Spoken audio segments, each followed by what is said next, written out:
അധികാരം ഇല്ലല്ലോ. ഇല്ല.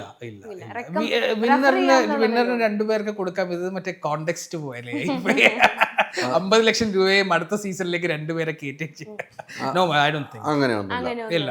ഈ തവണത്തെ ബിഗ് ബോസ് ഇപ്പൊ സ്റ്റാർട്ട് ചെയ്തു, ഇപ്പൊ പറയുന്ന എല്ലാവരും പറഞ്ഞു ഏറ്റവും വലിയ ഹൗസ് ഇതാണെന്ന് പറയുന്നു. ആ വീട് കാണുമ്പോൾ ഇത് താങ്കൾ പല ഷോയിലും പങ്കെടുത്തിട്ടുള്ള ആളാണ്, അങ്ങനെയാണോ താങ്കൾക്ക് ഫീൽ ചെയ്തത്? ഈ വർഷത്തെ ഹൗസ് ഞാൻ കണ്ടിട്ടില്ല.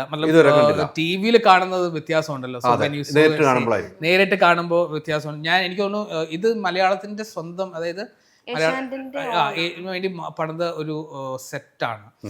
ഇതുവരെ ഉണ്ടായിരുന്നത് ഇപ്പൊ നമ്മള് ഹിന്ദിയുടെ സെറ്റ് ചെയ്തിട്ടുണ്ട്, മറാഠിയുടെ സെറ്റ് ചെയ്തിട്ടുണ്ട്, തമിഴിന്റെ സെറ്റിൽ ഒരുപാട് പ്രാവശ്യം ചെയ്തിട്ടുണ്ട്. മലയാളത്തിൻ്റെതായ ഒരു set. This is the first season. I don't know വലിപ്പം, ഇത് കുറച്ച് ബിഗ് ഹൗസ് ആണ്, വലിയ ഹൗസ് ആണെന്നാണ് ഞാനും പറഞ്ഞത്. പക്ഷെ ഇതിനു മുമ്പ് അതുപോലെ വലിയ ഹൗസ് ഉണ്ടായിരുന്നത് സീസൺ 4 അത് ഹിന്ദി ബിഗ് ബോസിന്റെ അതേ സെറ്റായിരുന്നു. അപ്പോൾ അത് ആ ഒരു ഗ്രാൻഡ്യോറും ഇതും എൻ്റെ പല ഭാഗങ്ങളും അടച്ചു കളഞ്ഞിട്ടാണ് മലയാളം ചെയ്തത്. കാരണം ഹിന്ദി സെറ്റ് അത്രയും വലുതാണ്. അതിൻ്റെ കുറേ 1-2 ഭാഗങ്ങൾ ചെറുതാക്കിയിട്ടാണ് നമ്മൾ മലയാളം ചെയ്തത്. പക്ഷെ അന്ന് എനിക്ക് ഒരു ഡ്രോയിങ് റൂമും ഗാർഡനും ഒക്കെ വൺ ഓഫ് ദ ലാർജസ്റ്റ് ആയിരുന്നു. അപ്പോൾ ഈ സീസൺ ഞാൻ ഷോയിൽ കണ്ടപ്പോൾ ഇറ്റ് ലുക്സ് ബിഗ്. നമ്മൾ ഡയറക്റ്റ് ആയിട്ട് കാണാത്ത കാരണം ഐ ഹാവ് നോ ക്ലൂ. ഈ ഷോ എങ്ങനെ പോകുമെന്ന് എനിക്ക് ഈ ഷോ ഇപ്പം എങ്ങനെ പോകുന്നത് എനിക്കൊരു ചിന്താഗതിയുണ്ട്. ഞങ്ങൾ ഒത്തിരി ഷോ ഡയറക്റ്റ് ചെയ്തിട്ടുണ്ട്, ഇതുമായിട്ട് നിന്നിട്ടുണ്ട്, പല ഷോയിലും പങ്കെടുത്തിട്ടുള്ളതാണ്. ഇതെങ്ങനെ പോകുമെന്നറിയാം താങ്കൾ ഒരു വ്യൂ? ഈ സീസൺ എനിക്ക് I would like to know what do you feel. Because ഒന്ന്, എല്ലാ ഫുൾ ഷോ ഒക്കെ കണ്ടിട്ടുണ്ടാവില്ല. ഞാൻ എല്ലാ കണ്ടസ്റ്റന്റിനും കണ്ടിട്ടില്ല. ഞാനൊരു 6-7 കണ്ടസ്റ്റൻസിനെ കണ്ടിട്ടുള്ളൂ. അതാണ് ഞാൻ ചോദിക്കുന്നത്. ഇപ്പൊ തന്നെ പറഞ്ഞു ആളുകൾ വരാൻ മടിക്കുന്നു. എന്തുകൊണ്ടാണ് അങ്ങനെ മടിക്കുന്നു എന്ന് ചിന്തിച്ചിട്ടുണ്ട്?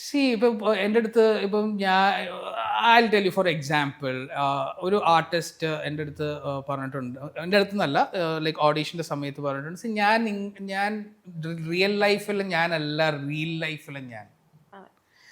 ലൈഫിൽ ഞാൻ എന്നെ കാണുന്നത് അമ്മമാർ നല്ല അടുക്ക ഒതുക്കമുള്ള മലയാളി നൈസിനോ ലൈക്ക് അതെൻ്റെ സ്ക്രീൻ സ്പേസിൽ അങ്ങനെയാണ് എൻ്റെ ക്യാരക്ടേഴ്സ് വരുന്നത്. പക്ഷെ റിയൽ ലൈഫിൽ I'm a cool girl, like I wear t-shirt, jeans and all, like I'm a normal human being.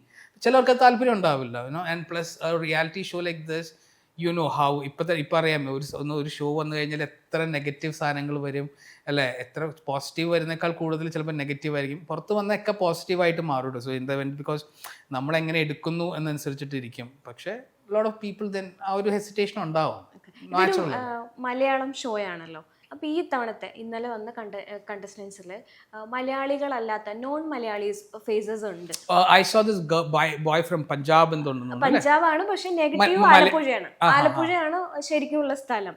പക്ഷെ ആളുടെ ലുക്കിൽ പോലും ആളൊരു മലയാളിയാണെന്ന് ഒരു കാരണവശാലും പറയില്ല.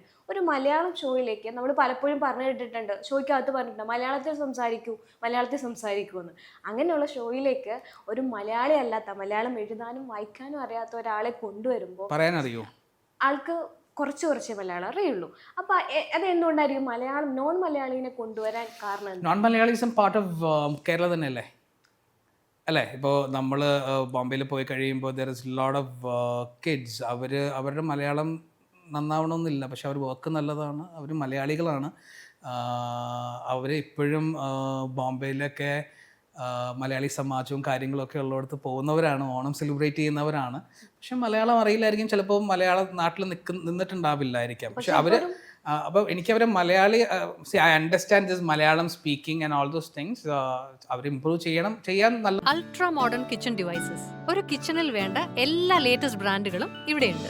ലോകോത്തര ബ്രാൻഡുകൾ, original products, wide range. MyG future. പൂവ് പോലൊരു പുട്ടുണ്ടേ അജ്മിയുടെ പുട്ടും.